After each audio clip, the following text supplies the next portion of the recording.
The popularity of mushrooms continues to, well, mushroom, but there's one gaining more attention than any other. This little fella. Lion's mane is scientifically proven to boost your brain. Research shows that this shaggy looking mushroom supports brain health by encouraging new growth up here in your noggin. But more on all that in a moment. Let's get growing. It's easy to grow your own lion's mane, and the simplest way of all is to use a kit like this. Now, you still need to get the growing conditions just right, so it's not completely straightforward, but let me show you.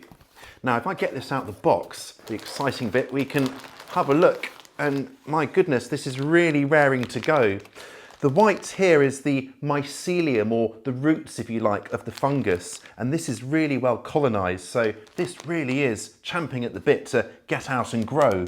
In the wild, lion's mane grows on dead or dying hardwood, so the substrate used in these kits is a mixture of hardwood sawdust along with a little added bran for extra oomph.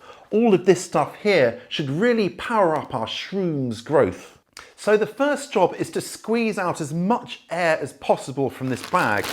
And to start with that, I'm going to cut a couple of little sort of holes in the corners here like that so the air can escape. And now I'm going to sort of roll it down nice and tightly to kind of get the bag close to the substrate like this. You feel it coming out the holes there. Nice and tight and down like that, and then just secure it in place with some tape. Perfect. Now, the reason for doing this is we're squeezing out all the air because we want to encourage the mushroom bodies to form out the front here. And to do that, we need to make some more holes. You can really see all of these mushrooms here already starting to form. So by making the cut along the front here, we're going to force them out. So the first job is a kind of 4-inch or 10 centimetre cut along the top like that.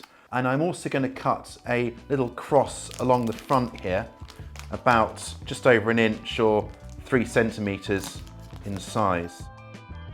Now, most mushrooms famously like it nice and humid, and lion's mane is no exception. It likes it between about 70 to 90% humidity. That can be tricky indoors if you've got the heating blaring or you are in a dry climate. Some growers get around this by putting their mushroom blocks in special humidity domes, but this kit comes with something even more low-tech and straightforward. Just a plastic bag, and that's certainly all you need for something on this scale. Just like any organism, mushrooms need to breathe, so what I'm going to do to prepare the bag is actually cut some holes in it so we can get good air exchange. So I've just folded the bag in half like that, and then I'm going to cut 2 kind of circles in it by just cutting along in little semicircles like this. When I fold out the bag now, we've got our little circles here, and they're going to be on both sides of the bag. I'm going to put it over our mushroom block here, but what we don't want is the bag sitting on either the block or the mushrooms as they start to grow. We want it nice and clear of that. So one way to do that is to simply spike in some skewers like this, which will kind of hold the bag up and off. Kind of looks like a cute little alien with its sort of antennae. Woo! And then fold out our bag and over it goes. I've got a couple of other kits here which are a bit further grown on, and I'll just show you here how I'm keeping the bag off. I just kind of pull it out like that so that it's not sitting on the mushrooms themselves. And the same here, I've actually used a couple of chopsticks on this one to keep the bag out. To ensure enough humidity in here, I've got to introduce some moisture, and for that I'm going to just spray it nice and finely with this fine mist sprayer. Now I need to spray just the bag itself and the face of the fruiting block, but not the mushrooms as they start to form, because we don't want those to be wet, which could potentially cause issues with things like mould. So we want to keep the mushrooms themselves dry, but the environment all around it nice and kind of dripping like this. So I'm spraying the bag, and then face of the fruiting block like this, and then down onto the plate. And what that'll do is, obviously, I'm trapping it with the bag, and that will create that nice humidity we're after. Now, you don't need to really fold the bag in to trap the moisture. It can still be quite loose because obviously we need this to breathe. And what I'm going to do is I'm going to mist this twice a day, once in the morning and once in the evening. And how do you know if it's got enough humidity? Well, obviously look for the mist on the face of the bag like this, and if it's dried out in any way, we'll get on a mist because they really do need that high humidity. Once the mushrooms start to form and grow out from the fruiting block here, I need to be careful not to get those wet because that can cause issues with maybe mold and things like that. You want to keep the mushrooms themselves dry. A lot of people might think that mushrooms don't need light to grow, but in fact most do. But they don't want to be in direct sunshine, and this is a south-facing window, so I'm going to put it at the back here where it's in indirect natural light, and that will help them to flourish. Getting the right temperature is important too, and we want to aim for a temperature of between 60 to 70 Fahrenheit, which is 16 to 21 degrees. That's the optimal temperature range, and indoors, well, that should be perfectly doable. But if you do get wide whipsawing temperatures, maybe just keep a track of things with a maximum minimum thermometer. Now, it's really important to keep your mushrooms away from any heat sources, which might dry out the air. That's crucial. Keep them away from both direct sunshine and heat.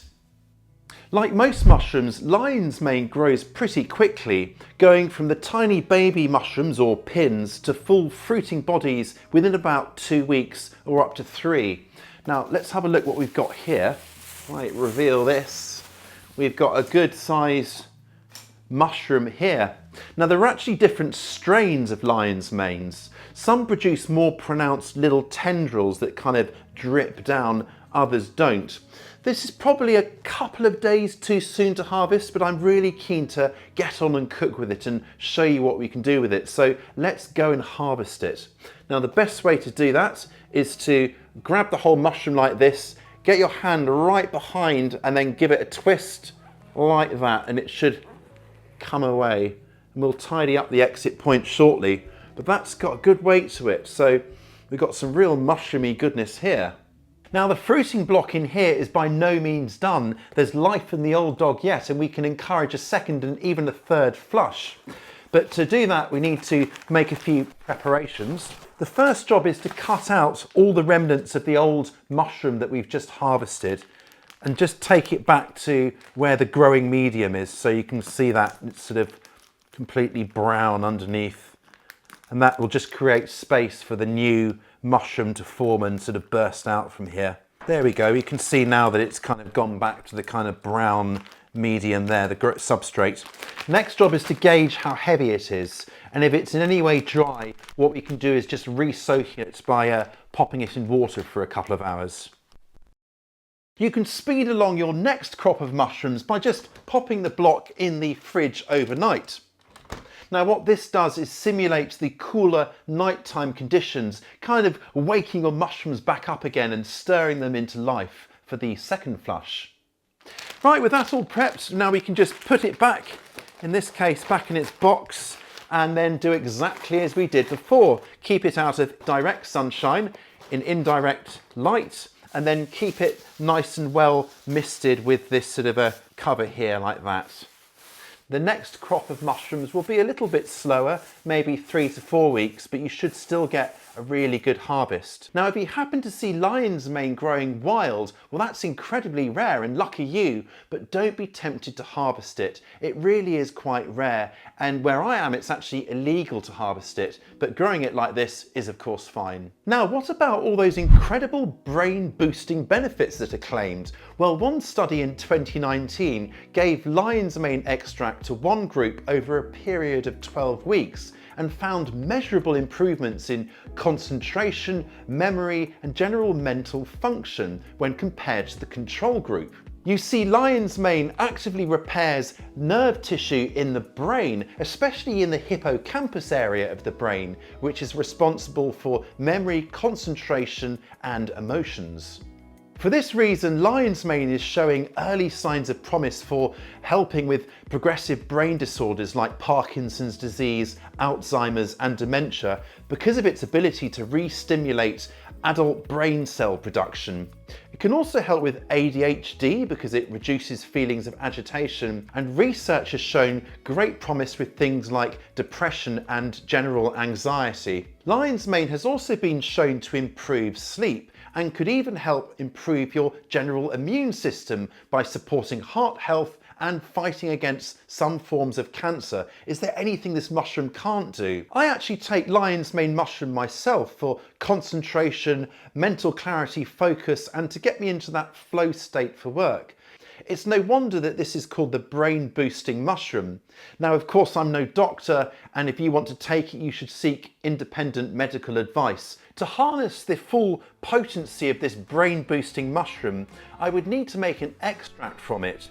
This would make it more potent and make the substances responsible for its brain boosting power more available. But that takes time, and dehydrating your mushrooms is quicker and easier and will still give you plenty of those famously good health boosting benefits. So to start, I'm just slicing the mushroom as thinly as possible into little strips like this before I put them onto my dehydrating trays and into the dehydrator. And then to dehydrate them, I'm going to put them on quite a low heat because I want to preserve as much of the goodness as possible. If it's really high, it could sort of fry them a bit and reduce some of that benefit. And set it to the low heat. So we'll leave these here to dehydrate for about 8 to 10 hours. If you don't have a dehydrator, just pop them onto a tray and into the oven, set to the lowest temperature possible, potentially with the door just slightly ajar, and check very, very frequently because you don't want them to burn in any way, just dry out. Once the mushrooms are fully dried, just grind them up into a fine powder and then store them in an airtight jar, perhaps with a packet of food grade silica crystals to keep it all dry, and store in a dark, dry place. I can add this pretty much to any recipe, or even use it to make a lion's mane tea or coffee. I've saved some to cook. Now apparently cooked lion's mane has a texture a bit like crab or lobster, and some say it tastes a bit like crab too. Well, let's see. So I've got a pan on the heat here, a medium heat, and the first job is just to drive off some of the excess moisture. So there's no oil in here, I'm just putting them in as they are to dry fry them a bit. I'm gonna keep them here until they slightly brown around the edges, and then I'll remove them. Right, I think these guys are good to go. So I'm gonna take them out the pan here and then just add a little bit of butter, melt that down, and then cook them in the butter with a pinch of salt. Great, let's get them back in. Smelling quite good already, actually. That looks so good, doesn't it? I'd say it's actually more meaty in texture, really moreish. Lion's mane is fairly easy to grow, especially when using a kit, but you can take things a step further by making your own growing substrate and even your own grain spawn. I'm quite tempted to give it a try, so do let me know in the comments if you would like to see that, and I may well do it and then let you know how I get on. In the meantime, head here for my Back to Basics guide to growing oyster mushrooms in a bucket. It's simple to do, and I have to say I was really blown away by the results when growing them like this. I'll catch you next time.